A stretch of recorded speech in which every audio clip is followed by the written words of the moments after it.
नमस्कार दोस्तों, मैं अंकुर उपाध्याय स्वागत करता हूं आप सभी का आपके अपने YouTube channel share market analysis में। दोस्तों, कल के सेशन में ये जो स्टॉक्स मैं आप सभी के साथ शेयर कर रहा हूं 3:20 के बाद रडार पे रखना। बड़ा मूव होगा इनके ऊपर, इन स्टॉक्स में। क्यों होगा उसको समझ लीजिए। फिटसी इंडेक्स जो है उसकी स्ट्रक्चरिंग हो रही है, रीबैलेंसिंग हो रही है, एक तरीके से आप कह सकते हैं।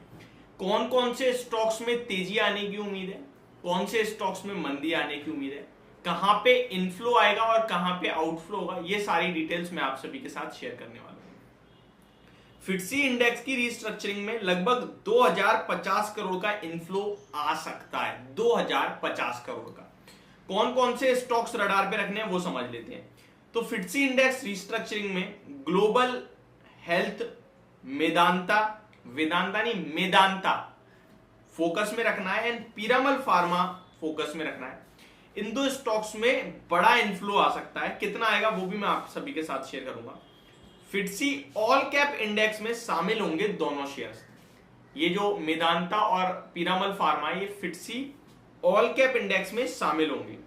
प्लस विप्रो का शेयर भी रडार पे रखना है, क्योंकि विप्रो का वेटेज बढ़ने की उम्मीद है। ऑलरेडी इंक्लूड है, लेकिन वेटेज बढ़ सकता है। अब वेटेज बढ़ेगा तो क्या होगा, इनफ्लो आएगा। और विप्रो का स्टॉक आई थिंक आज 15th है, 16th कल के सेशन में इसकी एक्स डेट भी है, जो बायबैक में पार्टिसिपेट करना चाहते हैं उसके लिए। तो जिन्होंने आज ले लिया वही एलिजिबल है बायबैक में पार्टिसिपेट करने के लिए, बाकी नहीं होंगे। बहुत सारे लोग ये कमेंट करते हैं कि भाई बायबैक में पार्टिसिपेट करें, बायबैक में बेचे ना बेचे। अरे बिल्कुल बेचो यार, 445 रुपए पे कंपनी खरीदी है, 11% ऊपर। क्यों नहीं बेचोगे आप? बिल्कुल बेचो, सारे के सारे लगा दो, जितने खरीदे उतने। अभी तो खैर विंडो ही नहीं खुली, जब खुलेगी तब के लिए मैं बता रहा हूं। तो विप्रो के वेटेज बढ़ने की उम्मीद है।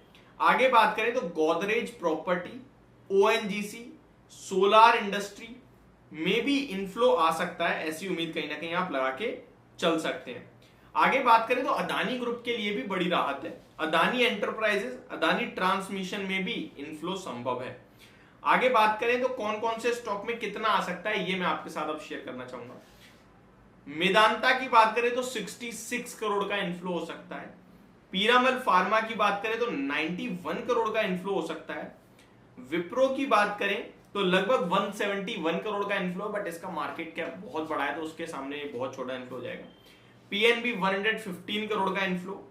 वरुण बेवरेजेस जो कि आज स्टॉक स्प्लिट हुआ है, आज एक्सडेट ट्रेड करता हुआ दिखा है, 1600 वाला 850 के समथिंग आ गया है, इसमें भी 100 करोड़ के इनफ्लो आने की उम्मीद है। अब स्टार्ट करते हैं सारे स्टॉक्स को एक एक करके पर्टिकुलरली बात करने की। सबसे पहले जो शामिल होंगे मेदांता, इसके ऊपर देख लेते हैं कि ये कैसा दिख रहा है। 650 रुपए के लेवल्स पे आज क्लोजिंग देता हुआ दिखा है। ग्लोबल हेल्थ करके नाम है। 3 महीने में काफी बढ़िया तेजी शुरू हुई थी। अप्रैल में 475 के लेवल से अभी लगभग 37% के रिटर्न्स ऑलरेडी दे चुका है। जिसके पास है बने रहो, बिल्कुल मत बेचना। बिल्कुल दिख ही नहीं रहा बेचने जैसा कुछ भी स्ट्रक्चर। बने रहने की राय है, होल्ड करने की राय है। इनफैक्ट अपने आईपीओ प्राइस से 57-60%, आईपीओ प्राइस तो नहीं, लिस्टिंग जाऊं ये वहां से बताऊंगा क्योंकि मुझे आईपीओ प्राइस याद नहीं है।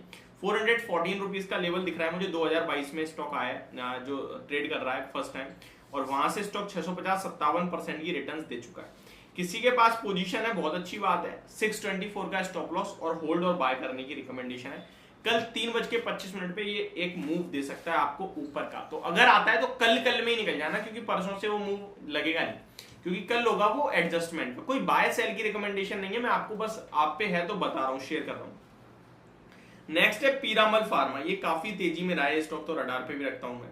92 रुपीज पे आ गया है। 60-70 रुपए के लो लगाए, 63 रुपए के, तो वहां से बढ़िया रिकवरी हो गई ऑलरेडी 50% की। ऊपर से देखा जाए तो गिरा भी बहुत ऊपर से, 200 रुपए से गिर रहा है। 220-25 रुपए का इसका वो था, जो डीमर्जर हुआ था उसका भाव था। वहां से वन साइड करेक्शन हुई है। अब स्टॉक कहीं ना कहीं रडार पे 10,000 करोड़ का 1,000 करोड़ का मार्केट कैप दिख रहा है कंपनी का। और 1,000 करोड़ में अगर आपके पास अराउंड 100 करोड़ के समथिंग का इनफ्लो, मैं एक्जैक्टली आपके साथ डाटा शेयर करना चाहूंगा कितना इनफ्लो आने वाला है पीरामल में, 91 करोड़ का। तो ऑलमोस्ट 9% का हो गया। तो मुझे लगता है ये स्टॉक रडार पे रखो, ये आपके लिए कल मूव देना चाहिए। तो यहाँ में से तो मुझे कहना नहीं चाहिए, बट मैं ठीक है कह रहा हूँ, एक रिस्क वाली बात है। जो रिस्क ले सकते हैं वो करें। 3 बजे के करीब 90-91 पे खरीदना। 3:20-25 पे जैसे ही रीबैलेंसिंग होंगी स्टॉक में भी 3-4% का जंप दे सकता है, वहां बेच देना। नहीं होता है, कोई जंप नहीं आता है तो भी बेच देना, मतलब कैरी वैरी करने की कोई वो नहीं है, एक बस हम ट्रिगर प्ले करने की कोशिश करेंगे, ये व्यू हो सकता है। नेक्स्ट स्टॉक के बारे में बात करें तो विप्रो, इसमें कोई बात करने की जरूरत नहीं, 171 करोड़ मामूली सी रकम है 2 लाख करोड़ के सामने, 2 लाख करोड़ का मार्केट कैप है। पीएनबी, वरुण बेवरेजेस दोनों के ऊपर ही सेम रहा है। तो ये कुछ स्टॉक्स थे जो कि कल फिटसी की रीबैलेंसिंग होने वाली है, रिस्ट्रक्चरिंग होने वाली है, उसमें इनफ्लो आ सकता है। तो ये मेरी तरफ से आपके लिए जानकारी, होप आपको वीडियो समझ और पसंद दोनों आई होगी। Thank you so much for watching this video, have a great day guys.